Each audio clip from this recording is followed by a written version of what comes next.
Namaskar.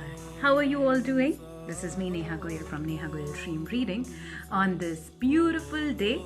Now, wherever you're watching me, if you're watching me on YouTube, please hit the subscribe button and the bell icon because I do keep uploading a lot of stuff over here, so you can start getting all the notifications for it. Do join me on my Instagram page, which is Nehaa Goyal, Nehaagoyal. I do share a lot of life tips, tricks and hacks over there as well. And on my Facebook page, Nehaa Goyal Dream Reading, Nehagoyal, Dream Reading. All of these links are in the description below.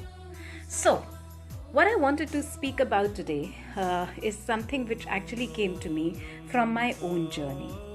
I wanted to put across the beauty of this question, why me? And really how to use it. What could be the esoteric way? What could be the highest and best way to use this question, why me? Now, if you're like somebody like me, a normal human being, there are many situations in our life which we go through, lots of ups and downs. Even if it is not lots of ups and downs, but whatever ups and downs we go through, we truly feel them. And if you are like me, once again, you had at some point in time asked this question, why me? Now, what we do with this question, what's the next step that we take with this question, is something which will decide the beauty of our journey or the growth in our life, or as a transformation coach, I would say, the transformation of your life. I remember when I was going through all those things, and I also asked this question, why me? If I wouldn't have asked this question, I wouldn't have gotten onto the curious journey that I got onto next, which was while I started to looking at astrological charts, and which is what I do now professionally. The first time when I looked at it, what I wanted to experience was that why is this thing happening to me? What is the placement of these planets which is making me go through what I'm going through right now? Who am I? And what is my past? Not just the past of me as in Nehaa Goyal, but what has been the past of this soul? What are those lessons that I need to learn? What are those karmas that I need to let go of? What is it that I'm here for?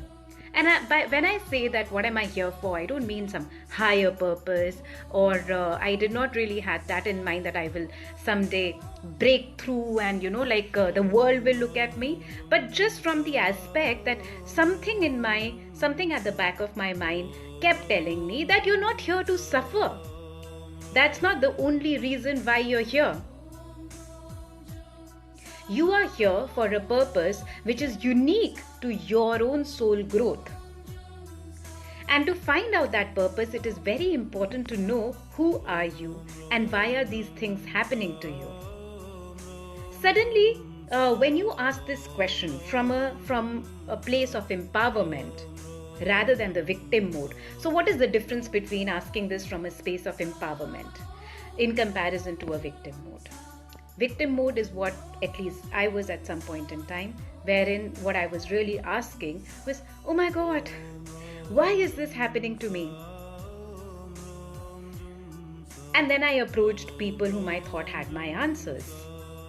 Astrologers, tarot readers, numerologists. I mean, God knows who all had I gone to at that time. But then, because of the blessings of my guru, I got into another journey, which is, why me? Out of curiosity, not out. The way of looking at it from an empowered point of view is to look at it from curiosity. Why me? Why is this thing happening to me? What is it that I'm supposed to learn from it? What is it that I can know about myself to know why it is happening to me?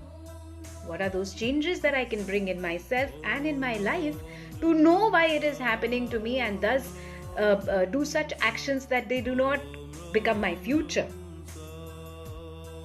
So that little sense of empowerment is very important, my friends, specifically in the day and age we are in right now. Because one way of looking at it is that, why is all of this happening? Oh my God, we are suffering. And the other way of looking at it is, why did it happen? What could we change now such that it doesn't happen in future? What are those aspects that we can look at now and bring about transformation such that I do not go through the same thing again and again and again? And that, my friends, is also the trick to breaking a pattern. We don't want to break all the patterns. Obviously, those patterns which are serving us, which are motivating us, which are enhancing our core, which are making us feel better and better, we don't want to change those. But the why me is for those patterns which are really making us feel emotionally drained and powerless. To conclude, the tip is that ask this question, why me? But ask this from a point of empowerment rather than from a point of victimhood. That's the message I wanted to give to you all. Please do stay connected with me on all the platforms. There's a lot more which I would be putting across in this year of 2020.